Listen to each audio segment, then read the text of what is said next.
The writing community has just blown me away with their attitude towards helping each other.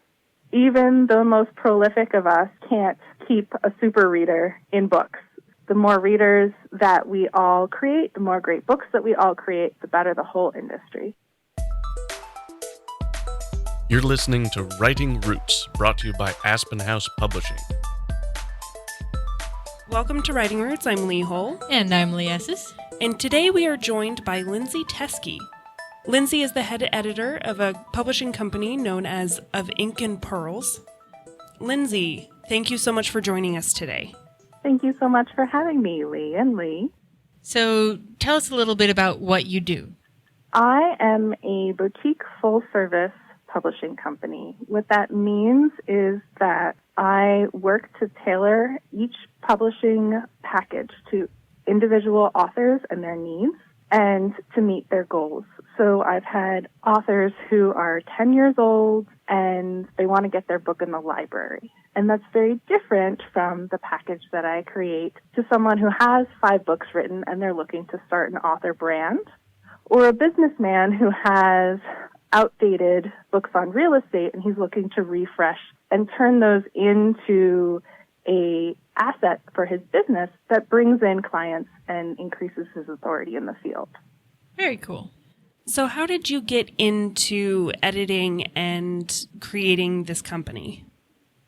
I have always loved books, but I was born into a family of 2 engineers, so I was encouraged to go into real jobs with good security. So I got a degree in biology with a minor in psychology and English literature.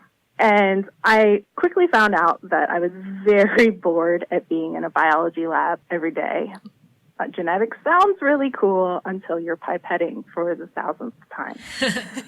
So while I was home on my maternity leave, I started taking some editing projects based on my experience as a historical reenactor.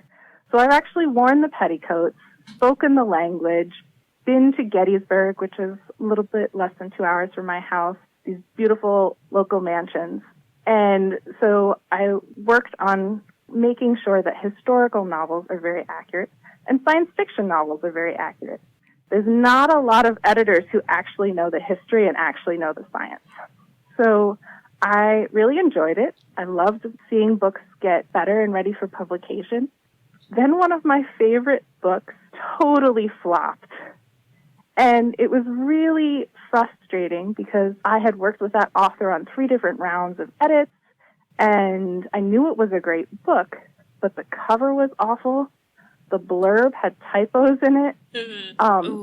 And these were fixable mistakes. He just had a job change a month before the book was due to release, and things fell through the cracks. And they were the important things. Mm-hmm. Not that the story isn't important, but the things that get people to pick up your book. And so then I said, you know what? My authors need more than a great story. So I started learning as much as I could about the whole industry and figuring out what authors need. And so when I look at big self-publishing companies that'll sell you a pretty cover and then publish your book without editing, it gets me frustrated because there's no way that book can be successful as it has a typo on the cover. Mm-hmm. And I have had people come to me with professional book covers that had typos in it because they didn't pay for editing, so they didn't bother to fix the typo. And that's that's terrible. That's not professional, and that's not, so yeah, different focus. It makes me very, very glad to hear that you focus on not just the content of the book, but the cover of the book. We've said multiple times that cover design, the blurb, those are the things that get people to pick up a book. They're not going to read the book and then decide to buy it. They're going to look at the cover, they're going to read the summary and say, yeah, I'm interested. And if it has mistakes, if it doesn't look good, people aren't going to buy it. It's really encouraging to have you doing all of this and helping authors succeed instead of just getting their name as a vanity press. Yeah, there is room for vanity press books when you have a memoir that you want to hand out to family or a cookbook you want to give for a Christmas gift. But even then, it needs to look professional and be something that you're proud of. The cover is the biggest investment in advertising you will ever make. It is the one thing every single prospective reader sees on your book, whether it's in a bookstore, a library, online, in their Kindle after they downloaded it for free. Like, they still have to decide to open it. If you're planning on advertising your book at all, you have to have an appealing cover. If you don't have an appealing cover, your advertising dollars won't go anywhere. You're getting very adamant nods and agreements in this room. Lovely. I think one of the most common hobby author things that I see is making the cover an inside joke. Mm. Authors know their books so well, and they say, there's this amazing scene, and it's so important, and I'm going to put it on my book. And I'm like, yeah, but I don't know why the bicycle is important to your sci-fi book. Bicycles and sci-fi don't have that much to do with each other. Yeah. So when you put an inside joke on your cover, you've ignored the point of the cover. Yeah. Maria V. Snyder is a best-selling YA author who happens to live one town next to me. And she is amazing and does lots of local events. And so I got to meet her, and she said, the job of your cover is to stand up and wave and say, here, here, look at me. And then once you pick up that book and read the blurb, the job of the cover is done. Your cover is getting the attention of your ideal reader. Mm-hmm. That's it. Nothing more, nothing less. Doesn't matter what hair color they have. Just get the attention of your reader. Yes, I fully agree with that. Over the summer, we had a writing retreat, and I did a presentation on cover design. I reached out to some people and said, send me your favorite and your least favorite book covers. What you said about the inside joke on the covers, this is a mistake even professional publishing companies in the traditional publishing world make. The example that I used is First Test by Tamara Pierce. One of the 3 different covers that they have for the book shows this little kid, maybe a squire, undeterminate gender, with a black eye holding a cat and a bird on their shoulder. And I have no idea why this kid has a black eye. And it just doesn't make any sense. So it doesn't draw me to the book at all. And so, yes, making your cover so specific is such a bad idea. I was at a meeting for the National Nonfiction Writers Association 2 weeks ago, and they focused on covers. And they suggested looking at bestsellers, 30-day bestsellers on Amazon in your genre. But I pointed out the one thing you need to remove when you're looking at all of those bestsellers, you should discount all of the ones that are reprints of classic books.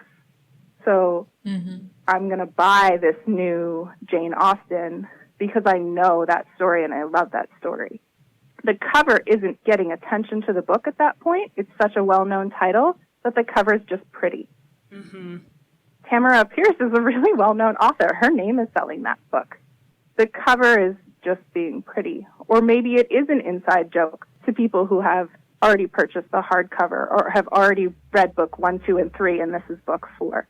So there are cases where the cover doesn't have to work as hard, and you need to know which one is not going to count. The most interesting covers of all time roundups are normally reprints of classic books. Clockwork Orange has a really cool cover on the 5th reprint of it because the cover isn't needed to sell that book. Yeah, but for new authors, unknown authors, the cover is absolutely necessary. But other thing that authors don't realize is that covers are advertisements and they're very multi-layered. In romance in particular, the cover has unspoken clues to the tropes in the book, the heat level in the book, the length of the book, how character-centered it is. If we have a man chest where we don't even see the guy's chin, this is going to be a hot book with a lot of plot and a lot of sex scenes. And when you have someone who knows your genre really well, they can manipulate that and get you the right reader. Whereas if you're like, well, I don't know, every other book has this, but I think I'm going to go with an orchid because that's subtly sexy. Kilby Blades actually talked about switching her cover 1 week before it released because she had an erotica and she had a moral objection to man chest, and she thought she was going to be all Georgia O'Keeffe. And then she realized that that was not what the market expected, and she was a brand new author. And she released with a sexy, partially nude photo, and she's done really well. There you go. Yeah, cater to your audience. Yeah. Readers' needs come first when you publish. As long as your manuscript is on your desk, you can do whatever you like with it. But once you decide to publish, your readers' needs come first. So in our communication prior to this interview, you mentioned a publishing path quiz. What is that? One of the most common things I hear new authors ask is, should I be doing self-publishing? Should I be doing traditional? Do I really need to invest all this money in self-publishing? And it frustrates me when people would just answer without asking for any more information, because obviously there are people who are going to be successful in traditional paths. There are people who have the skills and desire to build up an independent author business, and there's people who are better off sharing their work with the world and waiting for it to go viral. My publishing path quiz on ofinkedandpearls.com takes a whole bunch of things into consideration, like the genre of your book, how you feel about being rejected by agents and publishers, and your expectations and dreams for your book. If you just want your story to be read, there's no need to spend $5,000 to get a professional package. If you just want some ebook reviewers to say, good job, I like your characters. For some people, that's all they need to keep writing. For other people, they really believe that they have what it takes to win book awards and end up in libraries and build $1 million business. There absolutely are independent authors who are making over $1 million. I met some of them at RWA this year. So these are very different paths and skills. And I think traditional publishing gets the pie-in-the-sky goal, but it isn't very clear everything you need if you want to go there. You need to have a very strong book, like a book that's been rewritten 10 times. You need to be willing to wait 3 to 5 years before you see your book on the shelf. Those are things that people aren't always aware of, and sometimes it shocks them that it might take up to 10 years or 100 rejections before they get an agent and a publisher. Some people are willing to do that, and some people aren't. If you don't want to rewrite your book 10 times, that's fine. But then traditional publishing just isn't the right path for you. That makes sense. There are a lot of downsides to traditional publishing, and it seems pretty self-serving to be an independent publisher and be pointing these out. But then we have things like the Chai Zine publishing scandal, where authors had extremely lopsided contracts where they didn't get paid for 18 months after their book was released. And then their royalties were mismanaged. Their book releases were mismanaged. And it was a small press, so these were technically traditionally published authors, but that doesn't guarantee success or smooth sales. You're turning over your creative right to someone and assuming that they know the business side of writing and selling books better than you can do by yourself or by choosing trusted partners and experts. It's a gamble. Mm-hmm. And for those poor authors, it didn't pay off.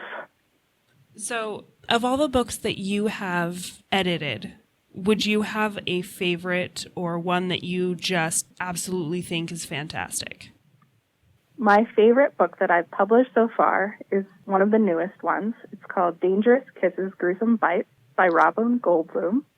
We took a while to figure out what genre her book was, and we finally settled on Wild West zombie romance. It's completely new and different, and she was a total blast to work with. She actually has a free magnet story that happened at the same time as the book, so you have the same zombie attacks, but a secondary love story. It was just awesome. That sounds like just a fantastic time. The most fun part was that, of course, there are no stock images of zombie fighting cowboys. Just one of those things. So we had to hire local models, and we had Robin and her mom in the studio with 4 of her characters, 5 of her characters, because the zombie was the ex-husband, as all ex-husbands should be. And so Robin got to meet her characters, and we had a 2-hour photo shoot, and we got romantic pictures and scared pictures and badass pictures. It was just really, really fun. And then the model, Joss Krantz, who played the male main character, actually came to New York for the Romance Writers Association meeting and handed out pre-order flyers.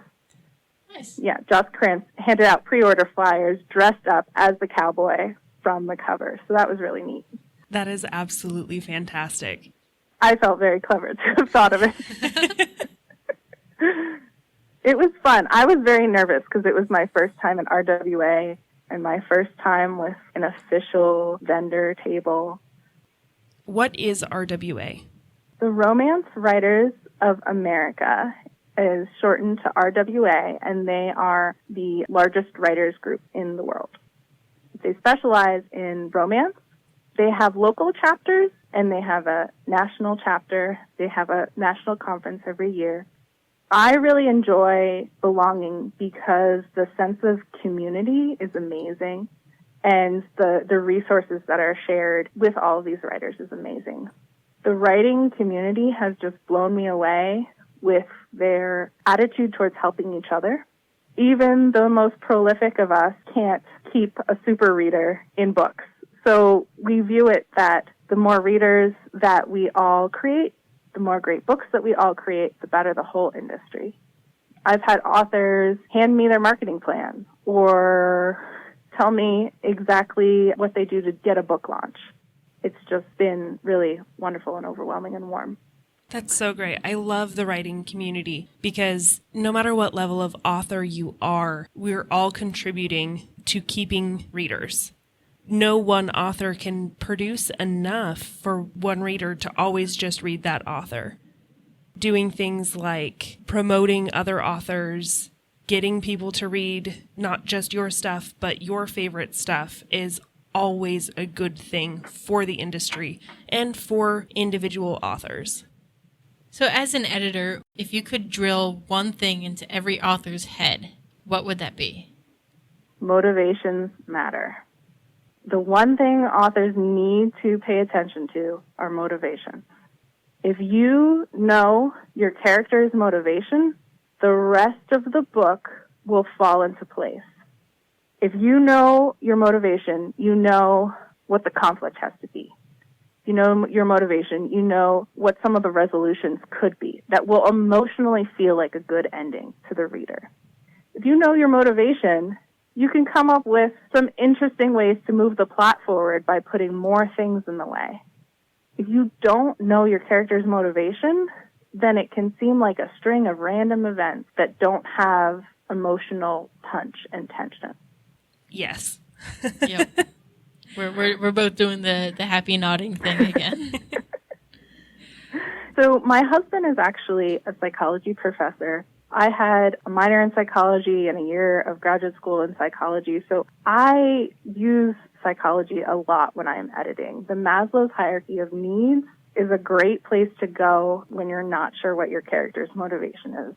Do they need to survive? Do they need family and community? Do they need self-esteem? Do they need to find love and belonging? These are basic needs that all readers will connect with. If you want a timeless story, it needs to be a timeless psychological need. That is great advice. Because what makes a story are the characters. The characters should always be the center of what you're writing.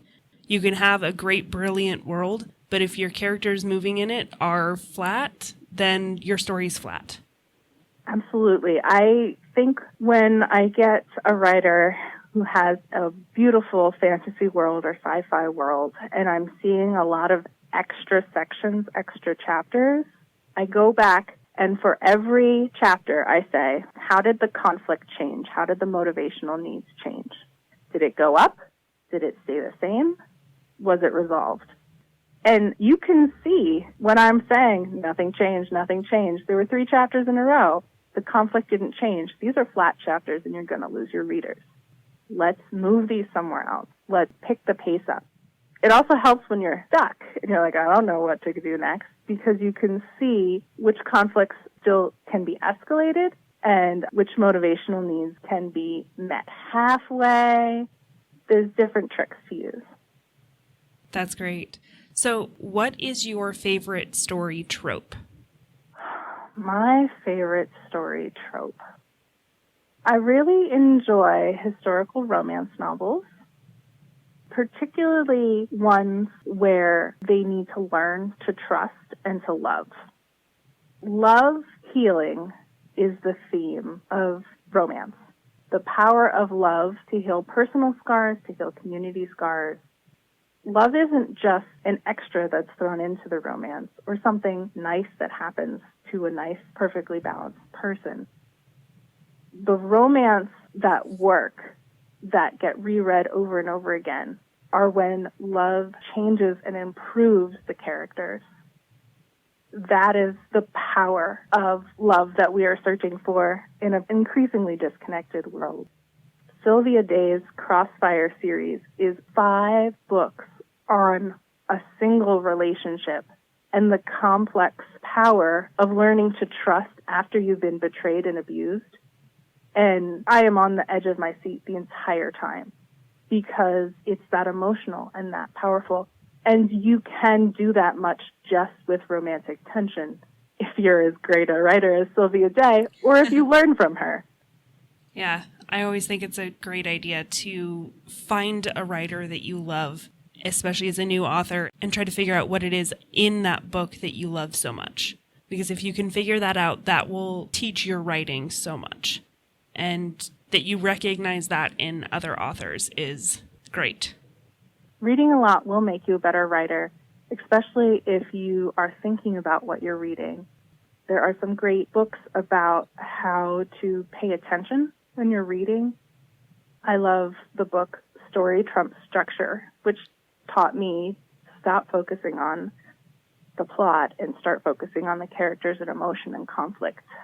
And once I could do that, I could figure out what I didn't like about books that weren't working. And sometimes I learn more from a book that doesn't work for me personally than I do from a book that's really wonderful and I'm dazzled and can't sleep because I'm in love with these characters now.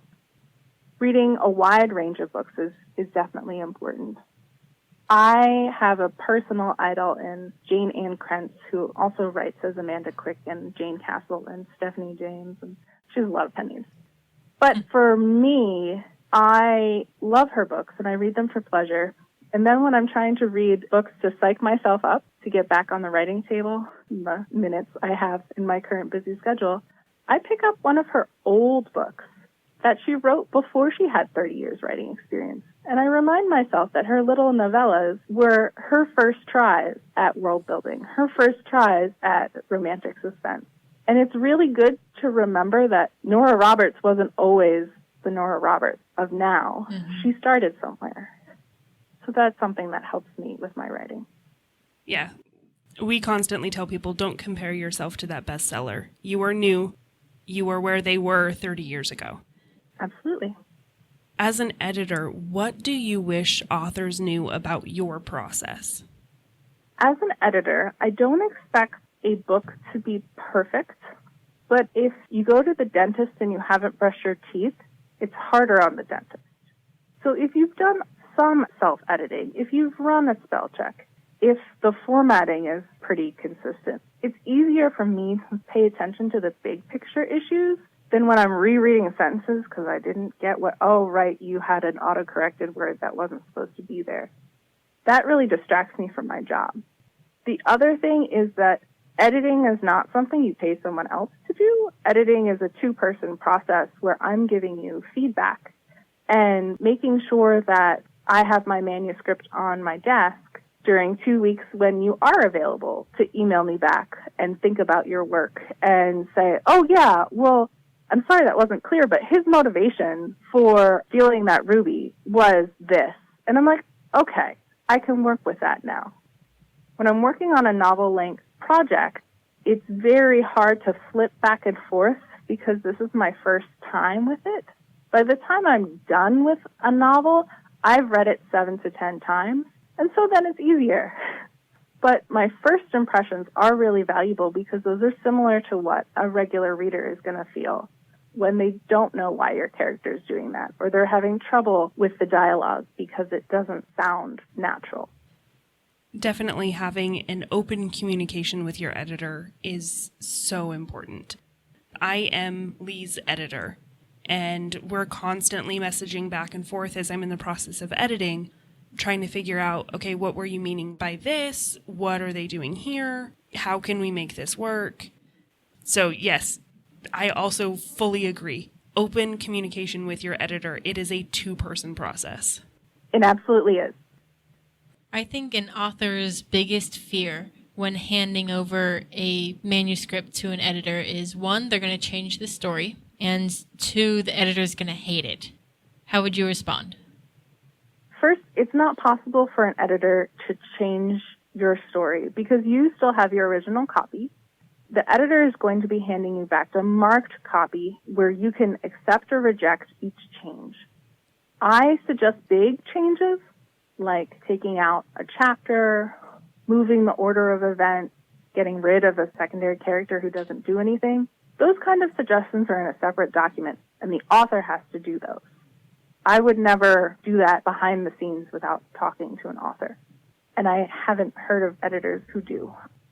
It's important to use a good editor and have your expectations clear about what changes you're looking for and what feedback you're looking for. Number two, an editor's expertise on story is valuable, whatever their personal feelings about your story. Of course, there are personal differences, and it is a good idea to get an editor who enjoys your work. I definitely think it's worth shopping around to find an editor who works with you, just like you'd shop around to get a doctor or a therapist or a hairdresser. This is a personal decision. You're trusting them with something that's pretty important to you. So feel free to ask for a couple sample edits or other work that they've worked on to make sure it's in line with you. That is great advice. Thank you. For me, as a fantasy author, I know there are a few people that I would not go to get my stuff edited because they don't really know fantasy. So finding the right editor for you can make or break your book. It's a huge issue in the historical world because I have had people who publish through small presses had their copy editors go back and change the punctuation in White's Gambling Den, which was a huge establishment in Regency England and is still around today. And it's a name. There's a specific way that it's punctuated. And she was so embarrassed that her published books had a change in punctuation because her copy editor didn't know historical. There's so many details. There are words that are not in a regular dictionary that you use in historical, especially when you're talking about the clothing or the carriages. A regular editor won't catch anachronisms. A regular editor also won't catch the anachronisms that everyone just uses anyway, because those are fine. We've all decided that the Little Season was a thing, even though there's no historical evidence of that. But we want more balls, so we're going to add an extra season. That's fine. So, yes, finding the right editor, one who knows your genre, one who works well with you personally is important. I always make sure that I include positive and negative things because there's always positive and negative things to say about a writing. My actual notes on the page tend to be critical and things to improve because that's what I'm getting paid for and that's what I'm paying attention to at the time. But my overall notes will say, you're really great at descriptive language. I really loved this character, or this plot was so interesting. Those sorts of feedback are important to add because, yeah, editing is tough. One of the things that we've had people ask us about is editing for audiobooks. Do you do that? Editing for audiobooks is really important because you want your story on the paper to perfectly match what the narrator is saying. You need to make sure that you do an extra round of very precise proofreading for audiobooks. And absolutely, my company offers audiobook editing and audiobook creation services.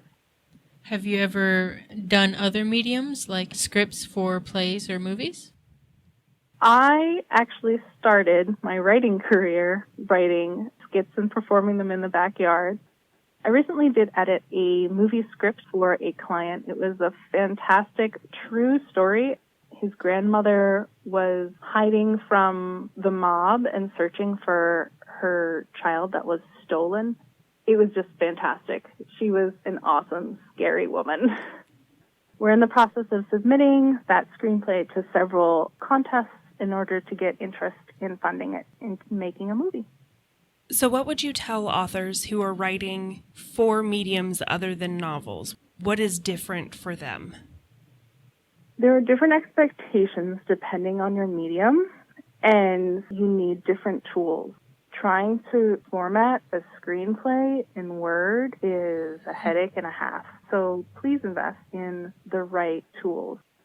When you're writing for different medium, there are different expectations for how the plot moves, how fleshed out the characters are, and what the actual end product looks like. It's really important to do your research and know that medium well. I am working with an actor who has also written some of his own play adaptations, thinking about turning some of his plays into books and audiobooks, because he also narrates audiobooks. Switching from a play to a novel is kind of daunting because it's a different medium, because now he has to not just add some description out of what the screen's directions were, but add in thoughts and motivation and a different level of writing that as a play would have been added by the actor. Well, I think that about wraps it up. Is there any other just final advice that you have for authors or even editors? My final advice for authors is to know what your dream is and go for it. You don't have to be told that your dream should be to sell 1,000 books or to be in Barnes & Noble. You can decide what would make you feel like a successful author. My advice for editors is don't be afraid to only ask for the books that you love. I recently stopped accepting new sci-fi authors because I had 2 bad experiences in a row with authors who were not at all interested in character development or my opinions, and it was not fun. So I said, you know what? I love romance authors, and I love working with them, and I give really, really great feedback when it's a story I enjoy, when it's a genre I know really well. So I'm going to focus on helping the authors that I can help the most. Well, thank you again so much for joining us. Where can our listeners find you online? Thank you, Leigh and Leigh. My website is www.ofinkandpearls.com. I'm also very active on Instagram, Facebook, and just recently opened a Twitter. I think that about wraps it up for us. Very much appreciate you taking your time to come chat with us today. It was very fun. If you have a question or comment for our hosts or a topic you'd like us to cover, send us an email at writingroots@aspenhousepublishing.com or find us on Facebook by searching for Aspen House Publishing.